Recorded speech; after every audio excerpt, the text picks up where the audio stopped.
Good afternoon dear student. तो हमने पिछले क्लासों में पार्ट ऑफ स्पीच के बारे में पढ़ा था। ये उसी पार्ट ऑफ स्पीच का थर्ड पार्ट वर्ब है, जिसकी हिंदी होती है क्रिया। इसका डेफिनेशन होता है a verb is word that denote an action is called verb. मतलब कि एक जो क्रिया होती है, वर्ड क्रिया का जो शब्द होता है दैट, जो डिनोट्स मतलब बोध कराता है, एन एक्शन किसी कार्य के होने का क्या करता है, बोध कराता है, है कार्य कहा जाता है वर्ब। इसलिए इसको हम क्या कहते हैं, वर्ब कहते हैं। क्रिया वे शब्द होते हैं जो किसी कार्य के होने का बोध होता है, जिससे किसी कार्य के होने का क्या होता है, बोध होता है। There are 3 kinds of verb. जो क्रिया होती है, वर्ब जो होता है, ये 3 प्रकार का होता है। पहला होता है ट्रांसिटिव वर्ब, जिसकी हिंदी होती है सकर्मक क्रिया। इसका डेफिनेशन होता है a verb that requires an object complete it's meaning is called transitive verb. अब जो ट्रांसिटिव वर्ब होता है, कह रहा है कि जैसे ये वर्ब, इस क्रिया को क्या करना होता है कि एक ऑब्जेक्ट की मतलब एक कर्म की भी आवश्यकता होती है, तभी ये अपने कंप्लीट मतलब पूरे अर्थ को निकाल पाता है। जैसे इसलिए इसको क्या कहते हैं, हम ट्रांसिटिव वर्ब कहते हैं।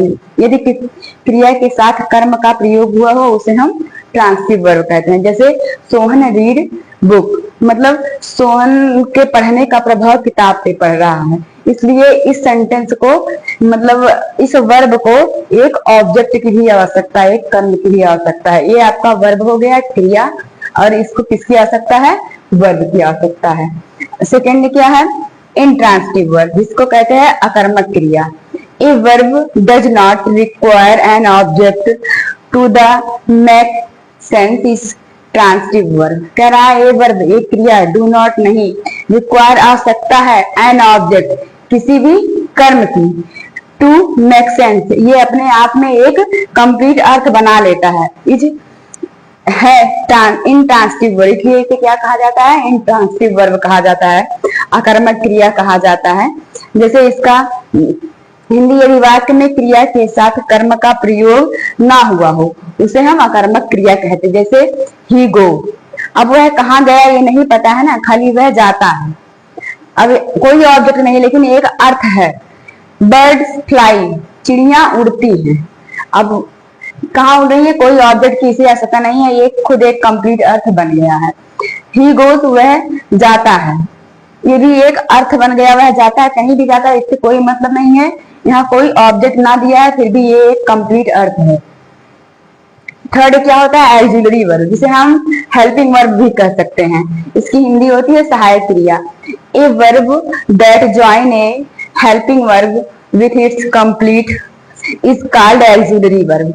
मतलब कह रहा है ए वर्ब, एक क्रिया, दैट जो ज्वाइन जोड़ती है, ए हेल्पिंग वर्ब मतलब एक सहायक क्रिया को भी, विथ साथ, इट्स इसके, कॉम्प्लीमेंट जैसे होता है कि उसका सहायता करती है, इज है, कॉल्ड कहा जाता है ऑक्सिलरी वर्ब। क्या कहा जाता है उसको, ऑक्सिलरी वर्ब कहा जाता है। जिस क्रिया का प्रयोग मुख्य क्रिया के साथ सहायक क्रिया के रूप में भी होता है, उसे हम ऑक्सिलरी वर्ब कहते हैं। जैसे I am reading book, a book, तो एम जो है आपका हेल्पिंग वर्ब है। अब रीडिंग का अर्थ निकालने के लिए हमें एम की आवश्यकता पड़ी है, इसलिए इसे ऑक्सिलरी वर्ब में रखा गया है। इसे हेल्पिंग वर्ब भी हम कह सकते हैं। अब देखिए दूसरा क्या है, you are going to Agra. अब ये आपका मेन वर्ब हो गया और ये आपका हेल्पिंग वर्ब हो गया।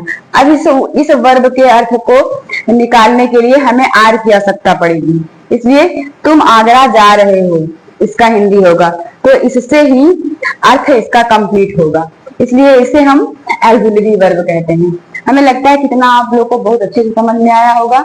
और इसके आगे का पार्ट कल आपका एडवर्ब चलेगा, जो क्रिया की विशेषता बताएगा। आप लोग हमारे चैनल को लाइक, सब्सक्राइब एंड शेयर करिए, जिससे आप लोग का ग्रामर अच्छे से अच्छा हो जाए।